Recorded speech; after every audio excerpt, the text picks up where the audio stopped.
Hello friends, welcome to our class. आज हम start कर रहे हैं करंट में बहुत ज़्यादा इंपॉर्टेंट टॉपिक। अब हम बात करेंगे आखिर टॉपिक है क्या और चर्चा में है क्यों। 2010 के बाद पहली विदेश सचिव स्तरीय वार्ता के दौरान बांग्लादेश ने पाकिस्तान से 1971 के नरसंहार के लिए औपचारिक रूप से माफ़ी मांगने का आग्रह किया था। बांग्लादेश ने अविभाजित पाकिस्तान की संपत्ति में अपने उचित हिस्से और फंसे हुए पाकिस्तानियों के स्वदेश वापसी का मुद्दा भी उठाया और मजबूत संबंधों के लिए ऐतिहासिक मुद्दों को संबोधित करने की आवश्यकता पर बल दिया गया। पाकिस्तान के उप प्रधानमंत्री की जल्दी बांग्लादेश आने की उम्मीद भी है। तो जो ये न्यूज़ है ये लिया गया है इकोनॉमिक टाइम्स से, और इसके अलावा और भी बहुत सारे न्यूज़पेपर एंड न्यूज़ चैनल ने इस न्यूज़ को कवर किया था। अब हम बात करते हैं न्यूज़ के कुछ प्रमुख तथ्यों की।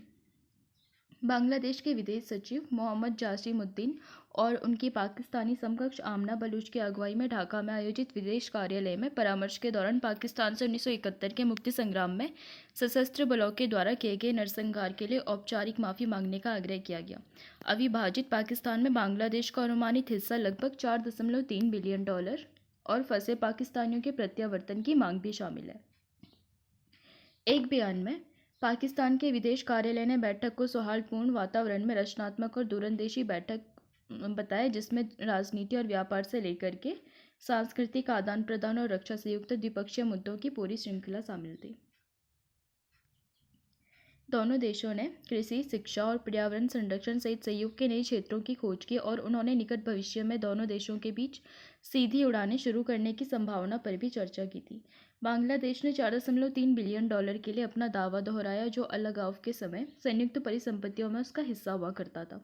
ढाका ने $200 मिलियन के विदेशी दान की भी मांग की थी, जो कि 1970 के विनाशकारी चक्रवात के पीड़ितों के लिए दिए गए थे, लेकिन कभी हस्तांतरित नहीं किए गए। बांग्लादेश ने पाकिस्तान से टैरिफ बाधाओं को हटाने के लिए व्यापार प्रक्रियाओं को सरल बनाने और निर्यात और आर्थिक संबंधों को बढ़ावा देने में मदद करने के लिए देश में अधिक निवेश करने का भी आग्रह किया था। दोनों पक्षों ने प्रौद्योगिकी विनिमय और उत्पादकता वृद्धि पर ध्यान केंद्रित करते हुए मत्स्य पालन, पशुधन और कृषि जैसे क्षेत्र में सहयोग की संभावना तलाशने पर भी सहमति जताई थी।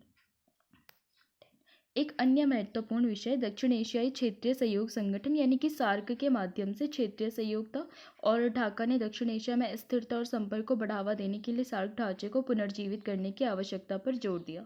विदेश सचिव स्तर की वार्ता बांग्लादेश पाकिस्तान संबंधों में आई नरमी को दर्शाती है, खासतौर पर पिछले साल अगस्त में शेख हसीना की सरकार के जाने के बाद यूनुस के नेतृत्व वाली अंतरिम सरकार को बांग्लादेश के संस्थापक शेख मुजीबुर रहमान की जो विरासत थी उसके प्रति अधिक तटस्थ और दृष्टिकोण को अपनाने वाला भी माना जाता है।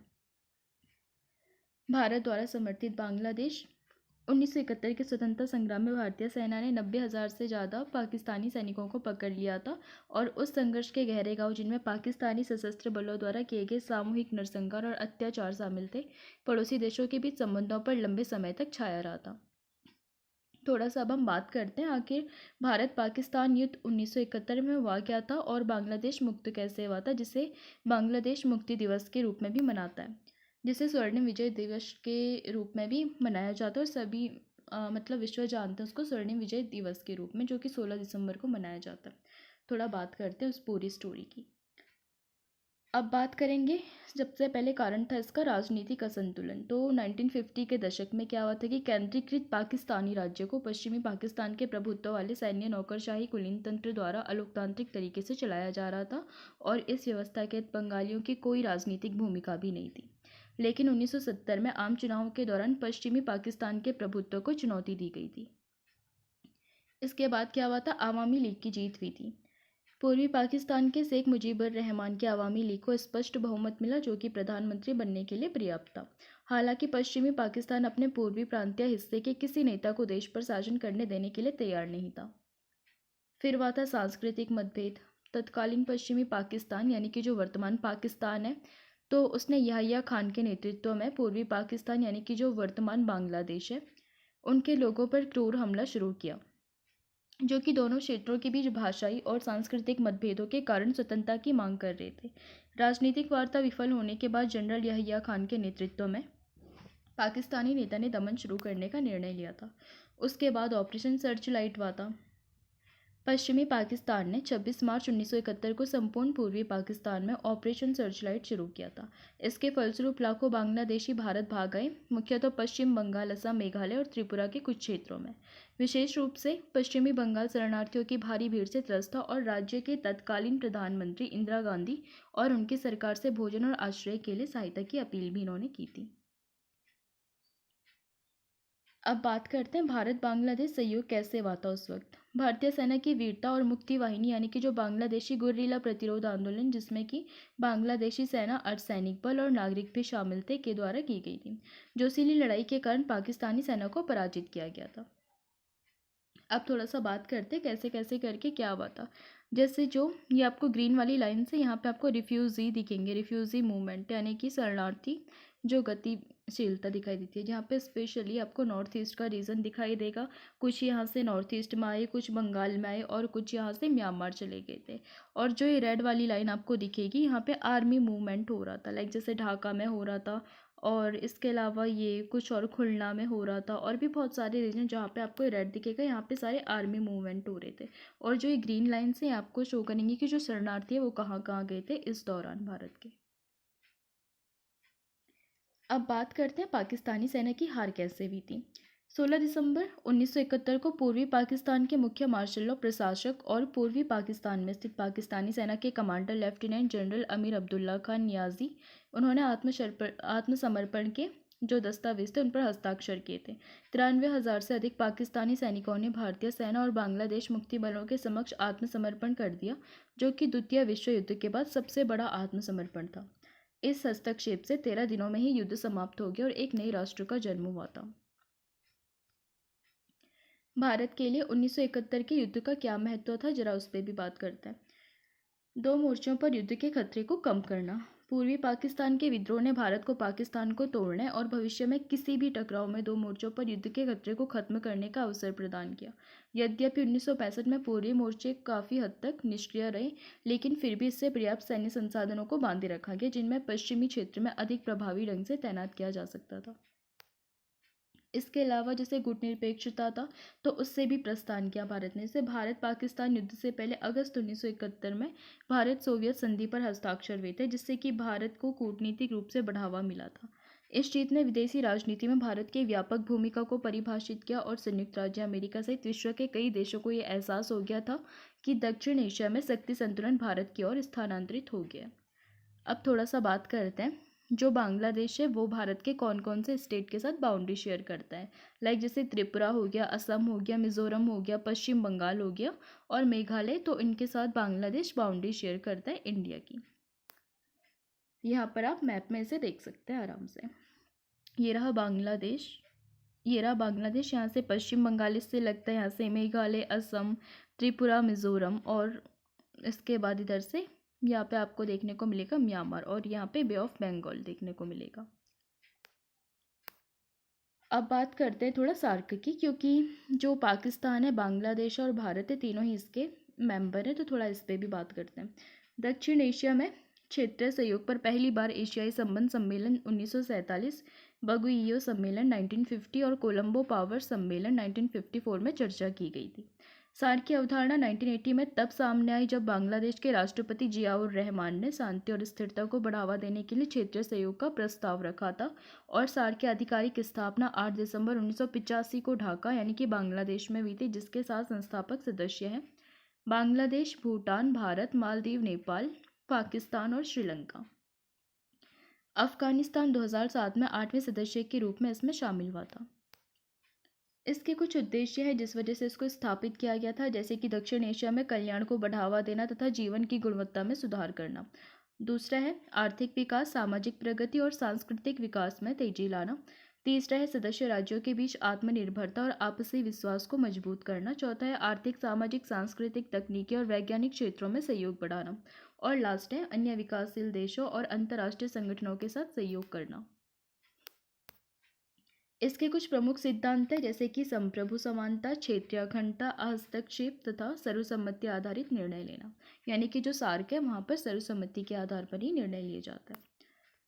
इसके महत्व की बात करें तो सार्क में 2021 तक विश्व के भूमि क्षेत्र का 3% हिस्सा था, विश्व की जनसंख्या का 21% और वैश्विक अर्थव्यवस्था का 5.21%, जो कि लगभग 4.47 ट्रिलियन अमेरिकी डॉलर है, उसमें शामिल है। इसका जो सहयोग का दायरा है, तो जो सार्क का एजेंडा है उसमें दक्षिण एशिया मुक्त व्यापार क्षेत्र यानी कि साफ्टा शामिल है, जिसकी स्थापना 2004 में हुई थी और ये 2006 से भी प्रभावी है, जिसका उद्देश्य दक्षिण एशिया में टैरिफ कम करना और मुक्त व्यापार को बढ़ावा देना है। सेवाओं में व्यापार पर सार्क समझौता यानी कि SATIES 2012 में लागू हुआ था, जिसका उद्देश्य अंतर क्षेत्रीय निवेश को बढ़ाना तथा सेवाओं में व्यापार को उदार बनाना है। अब थोड़ा सा हम बात करेंगे सार्क में और उसके जो देश है तो वो कैसे करके भारत के साथ संबंध रखते हैं। तो सार्क का जैसे हमें पता ही है, इसका पूरा नाम है south Asian association for regional cooperation. तो इसके जो 8 सदस्य हैं वो आप यहाँ पे देख सकते हैं, अफ़गानिस्तान, पाकिस्तान, मालदीव, भारत, नेपाल, भूटान और बांग्लादेश और श्रीलंका, इसके 8 देश हैं जो सदस्य देश हैं। ये दिसंबर 1985 में सार्क चार्टर पर साइन करके बना था और 9 पर्यवेक्षक हैं इसके, ऑस्ट्रेलिया, चीन, EU, Iran, Japan, south Korea, Mauritius, Myanmar और अमेरिका। तो 3% वैश्विक भौगोलिक क्षेत्र का प्रतिनिधित्व करता है, 21% ग्लोबल पॉपुलेशन को अपने आप में समेटे हुए रखा है और 3.8% वैश्विक अर्थव्यवस्था को भी दिखाता है। जो इसका हेडक्वार्टर है वो काठमांडू यानी कि नेपाल में है। तो कुछ प्रमुख समझौते भी इससे रिलेटेड है, लाइक साफ्टा एंड SATIES और सार्क यूनिवर्सिटीज़, इससे रिलेटेड कुछ प्रमुख समझौते हैं। अब हम बात करते हैं भारत और अन्य सार्क देशों के कैसे कैसे रिलेशन है। तो सबसे पहले हम बात करेंगे अफ़गान इंडिया रिलेशन की। तो जो अफ़गानिस्तान है तो ये सबसे ज़्यादा एक मतलब गेटवे की तरह काम करता है इंडिया के लिए, जो खनिज तेल से संबंधित मध्य एशियाई देश है वहाँ तक पहुँचने के लिए, क्योंकि आपको पता होगा इधर से पाकिस्तान लगता है, तो फिर इंडिया को और जो पाकिस्तान के तनावपूर्ण संबंध है तो उस वजह से कई प्रकार की चुनौतियाँ देखने को मिलती है। तो पाकिस्तान एक गेटवे की तरह काम करता है मध्य एशियाई देशों तक पहुँचने के लिए इंडिया के लिए। इसके अलावा जैसे सलमा डैम हो गया, तो वो अफ़गानिस्तान में इंडिया फ्रेंडशिप के साथ एक निशानी के रूप में हम देख सकते हैं। भारत ने 2002 से 2021 में बहुत सारे विकास कार्यक्रम अफ़गानिस्तान में किए, जिनमें से $4 व्यय भी किए गए हैं, जैसे कि हाईवे बनाने में, हॉस्पिटल्स बनाने में, पार्लियामेंट बिल्डिंग बनाने में एंड रूरल स्कूल्स बनाने में, इलेक्ट्रिसिटी ट्रांसमिशन लाइन को क्रिएट करने में इंडिया ने वहाँ पर बहुत ज़्यादा इन्वेस्ट किया है। अफ़गान भारत में सीधे टेररिज्म थ्रेट को रोकने में भी मदद कर सकता है। एंड जब दूसरी कंट्री की बात करते हैं तो पाकिस्तान इंडिया के रिलेशन की बात करते हैं। हमको पता है पाकिस्तान हमारा काफ़ी करीबी पड़ोसी है, जो कि मतलब साथ साथ ही भारत के आज़ाद हुआ था। तो जो इनके द्विपक्षीय समझौते हैं वो काफ़ी ज़्यादा सीमित हैं, और ख़ासकर पुलवामा अटैक है तो इंडिया ने पाकिस्तान से MFN का दर्जा भी रद्द कर लिया था। MFN होता है कि जैसा अगले कंट्री करेगा वैसे ही हम भी करेंगे सेम ट्रीट। तो वैसे टाइप के जो MFN यानी कि मोस्ट फेवर्ड नेशन वाला जो दर्जा होता है वो इंडिया ने पुलवामा अटैक के बाद पाकिस्तान से छीन लिया था। इंडस वाटर ट्रीटी 1960, जो कि साउथ एशिया की सबसे ज़्यादा सफल संधियों में से एक है, वो पाकिस्तान और इंडिया के बीच में है, जो कि वर्ल्ड बैंक ने करवाई थी। इनके बीच के जो मेजर इशू हैं, लाइक जैसे क्रॉस बॉर्डर टेररिज्म, जैसे कि हम देखते हैं कि पाकिस्तान कई आतंकवादी गुटों को समर्थन करता है, जिस वजह से कई बार इंडिया को चुनौतियों का सामना करना पड़ता है। तो इस टाइप के जैसे क्रॉस बॉर्डर टेररिज्म हो गया, तो ये चीज़ें भी हमें देखने को मिलती है। कश्मीर मुद्दा, जो कि इन दोनों के संबंधों के बीच में मुख्य चुनौती है। इसके अलावा CPEC अफेक्टिंग हो गया, और साथ ही साथ जैसे जो भारतीय संप्रभुता है तो कहीं ना कहीं वो चीज़ भी खतरे में रहती है इस वजह से। अब हम बात करेंगे मालदीव इंडिया रिलेशन की। तो जो भारत है मालदीव का दूसरा सबसे बड़ा व्यापारिक भागीदार है और भारत के साथ कुछ एक्सरसाइज भी करता है, लाइक जैसे इकोवरीन हो गया, दोस्ती हो गया, एकता हो गया एंड ऑपरेशन शिल, जो भारत मालदीव के बीच में एक्सरसाइज चलती है। इसके अलावा ग्रेटर मेल कनेक्टिविटी प्रोजेक्ट है, जो कि भारतीय कंपनी द्वारा बनाया गया है और ये सबसे बड़ा प्रोजेक्ट है मालदीव में। इनके कुछ मुद्दे हैं, जैसे कि चीन के स्ट्रिंग पर्ल का हिस्सा है मालदीव, जो कि स्ट्रिंग पर्ल का सबसे इम्पोर्टेंट पर्ल के रूप में भी देखा जाता है। और इंडिया आउट कैंपेन जो चलाया गया था मालदीव में, कहीं ना कहीं इन दोनों के संबंधों के बीच में चुनौती बना हुआ है।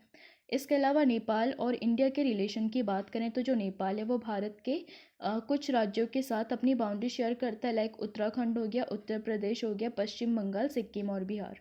भारत गौरव टूरिस्ट ट्रेन अयोध्या और जनकपुर नेपाल के बीच में चलती है। अयोध्या भारत में, और आपको पता ही होगा, श्री राम की जन्मभूमि, और जनकपुर जो माता सीता की जन्मभूमि है नेपाल में।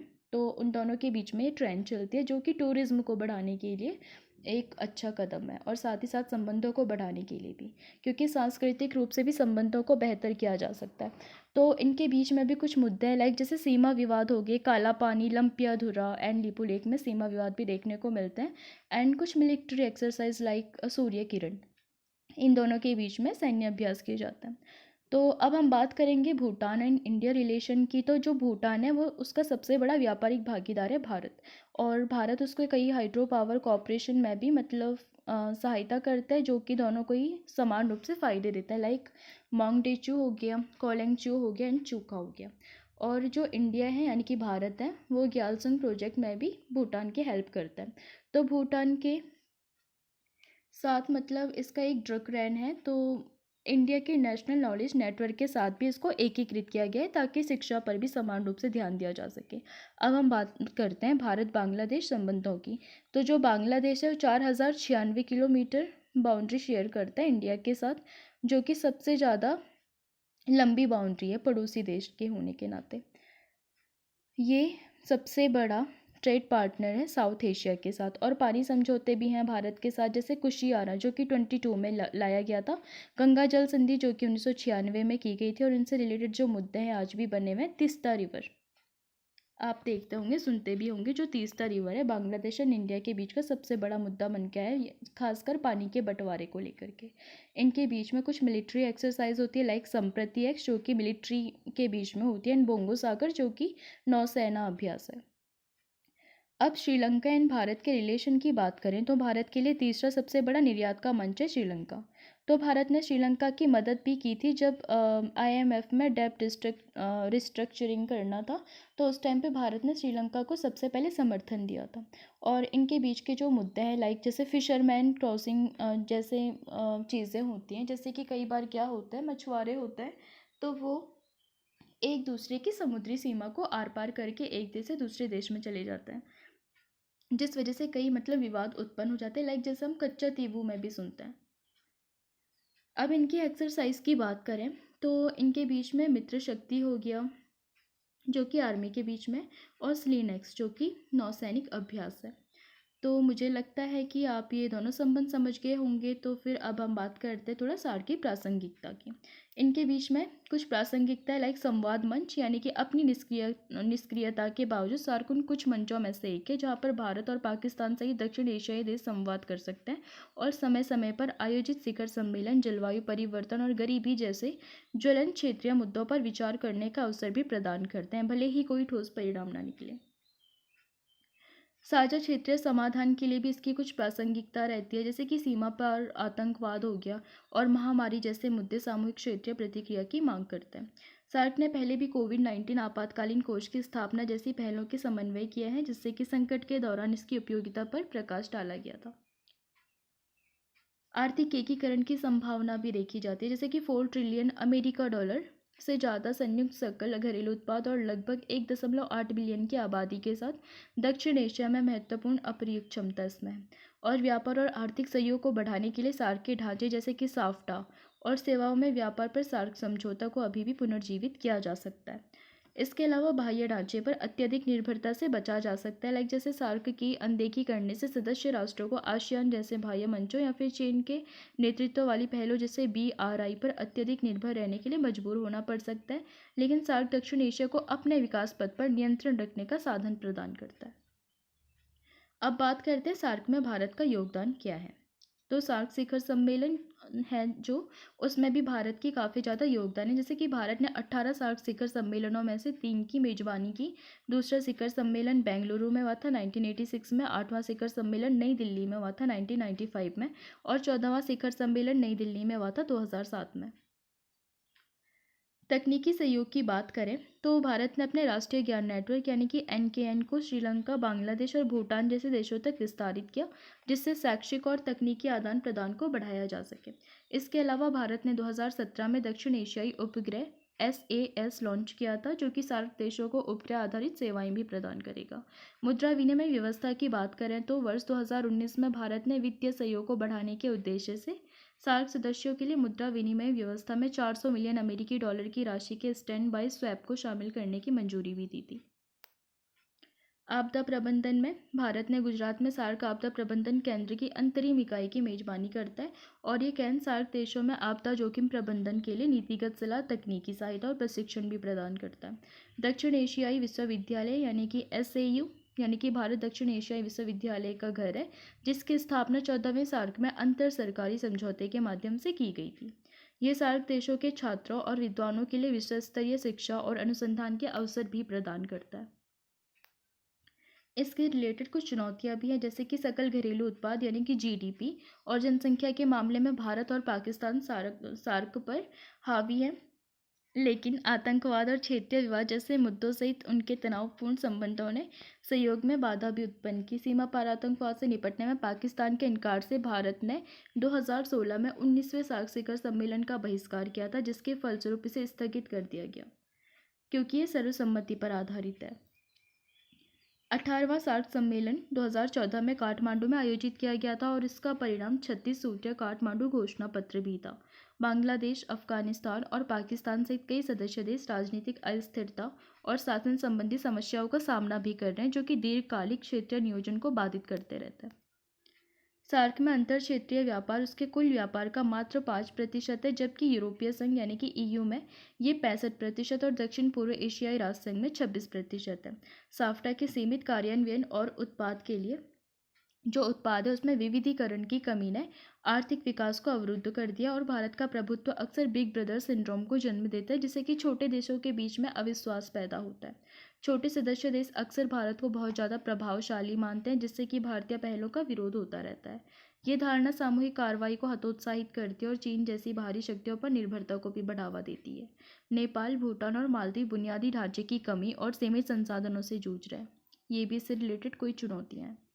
और इसके अलावा सार्क के चार्टर में निर्णयों के लिए सर्वसम्मति की आवश्यकता होती है, जिससे कोई भी सदस्य महत्वपूर्ण मुद्दों पर प्रगति को रोक सकता है। कई बार क्या होता है कि जैसे आप अपने फ्रेंड सर्कल में भी देख सकते हैं, कोई चीज़ रखी एंड ऐसा होता है कि हर दोस्त की हर चीज़ के लिए मतलब उस चीज़ के लिए अपनी अलग अलग राय हो सकती है। कुछ उस चीज़ को सपोर्ट करेंगे, कुछ उस चीज़ को अपोज करेंगे, तो ऐसी चीज़ सार्क में भी देखने को मिलती है।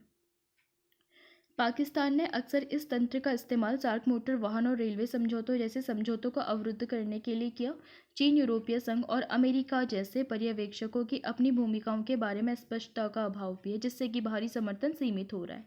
विवादास्पद द्विपक्षीय मामलों को बाहर रखने से क्षेत्रीय तनाव के मूल कारणों को संबोधित करने की सार्क की क्षमता सीमित हो जाती है और ये प्रावधान विवादों को सुलझाने में संगठन की प्रासंगिकता को भी कमजोर करता है। अब थोड़ा सा बात करेंगे एक और चैलेंज की, बेल्ट एंड रोड इनिशिएटिव यानी कि BRI। इसके माध्यम से चीन की बढ़ती उपस्थिति और श्रीलंका, बांग्लादेश और पाकिस्तान में इसके रणनीतिक निवेश के अंतर सार्क गतिशीलता को जटिल बना दिया। एंड चीन पाकिस्तान आर्थिक गलियारा यानी कि CPEC और हम्बनटोटा बंदरगाह विकास चीन के प्रभाव को भी बढ़ाते हैं। तो आप यहाँ पर चीन का जो बेल्ट एंड रोड इनिशिएटिव है यहाँ पर देख सकते हैं, यहाँ से लेकर के जहाँ पे आपको पूरा ब्लू ब्लू दिखेगा एंड ये येलो वाला एंड थोड़ा बहुत ये पाकिस्तान में सारा बेल्ट एंड रोड का ही है। जो ये येलो कलर से आपको दिख रहा है ये न्यू सिल्क रोड पर है एंड जो ये ब्लू कलर की लाइन दिख रही है ये मैरीटाइम सिल्क रोड है एंड जो थोड़ा ग्रे दिख रहा है तो यहाँ पर चाइना पाकिस्तान कॉरिडोर है, आपको मैंशन कर रहा है। इस तरीके से चाइना अपने BRI से भी काफ़ी हद तक इस चीज़ में थोड़ा सा हस्तक्षेप करता रहता है। तो अब इससे कैसे करके बचा जा सकता है, इन चैलेंजेस को कैसे ख़त्म किया जा सकता है, तो ऐसे TIS के परिचालन में तेज़ी लाना ताकि जो व्यापार है और उनके बीच में संबंध है उनको बढ़ाया जा सके। बुनियादी ढांचे, स्वास्थ्य सेवा और शिक्षा में क्षेत्रीय परियोजनाओं को समर्थन देने के लिए सार्क विकास कोष जैसी पहलों का विस्तार भी किया जा सकता है और सार्क के भीतर मध्यस्थता तंत्र द्विपक्षीय तनावों को दूर करने में मदद कर सकता है। शिक्षाविदों, व्यापारिक नेताओं और नागरिक समाज को शामिल करते हुए ट्रैक 2 जैसी कूटनीति को बढ़ावा दिया जा सकता है। ट्रैक 2 कूटनीति तनाव कम करने के लिए वार्ता और कार्यशालाओं के माध्यम से संघर्षों को हल करने का एक अनौपचारिक गैर सरकारी दृष्टिकोण है। आपदा प्रबंधन, शिक्षा और सार्वजनिक स्वास्थ्य जैसे मुद्दों को प्राथमिकता देना चाहिए, जो कि राजनीतिक रूप से कम संवेदनशील है। BBIN यानी कि बांग्लादेश, भूटान, भारत और नेपाल और बिम्स्टेक बहुक्षेत्रीय तकनीकी और आर्थिक सहयोग के लिए बंगाल की खाड़ी पहल जैसी पहल सार्क के उद्देश्यों को पूरा कर सकती है और विश्वास को बढ़ावा भी दे सकती है। आतंकवाद निरोध और आपदा प्रबंधन पर क्षेत्रीय सहयोग को मजबूत किया जा सकता है और सदस्य देशों के बीच खुफिया साझाकरण ढांचे को भी बढ़ाया जा सकता है। किसी एक देश द्वारा प्रगति में बाधा डालने को रोकने के लिए सर्वसम्मति आधारित निर्णय लेने के मॉडल को भारित मतदान से प्रतिस्थापित किया जा सकता है। इसके अलावा जैसे सार्क हो गया, तो उसके जो सचिवालय उसको ज़्यादा स्वायत्तता देनी चाहिए और वित्तीय संसाधनों के साथ मजबूत भी बनाया जाना चाहिए। दक्षिण एशियाई विश्वविद्यालय और अन्य क्षेत्रीय मंचों के माध्यम से छात्र आदान प्रदान और छात्रवृत्ति और युवा केंद्रित विकास कार्यक्रमों को बढ़ावा देकर दक्षिण एशिया के जनसांख्यिकीय लाभांश का उपयोग किया जा सकता है, क्योंकि यहाँ पर बहुत ज़्यादा जनसंख्या का प्रतिशत रहता है। और अगर हम बात करें जनसांख्यिकीय लाभांश का, तो किसी भी अर्थव्यवस्था को बढ़ाने में महत्वपूर्ण योगदान दे सकती है। तो मुझे लगता है आज के लिए इतना काफ़ी है। हम मिलेंगे नेक्स्ट क्लास में। अगर आपको पसंद आए तो लाइक कीजिए, शेयर कीजिए, सब्सक्राइब कीजिए और टेलीग्राम का लिंक आपको डिस्क्रिप्शन में मिल जाएगा। आप वहाँ पे जाके चैनल को ज्वाइन कर सकते हैं। आपको वहाँ पे क्लासेस अपडेट भी मिल जाएगी एंड साथ ही साथ PDF भी प्रोवाइड हो जाएगी। Thanks to watching.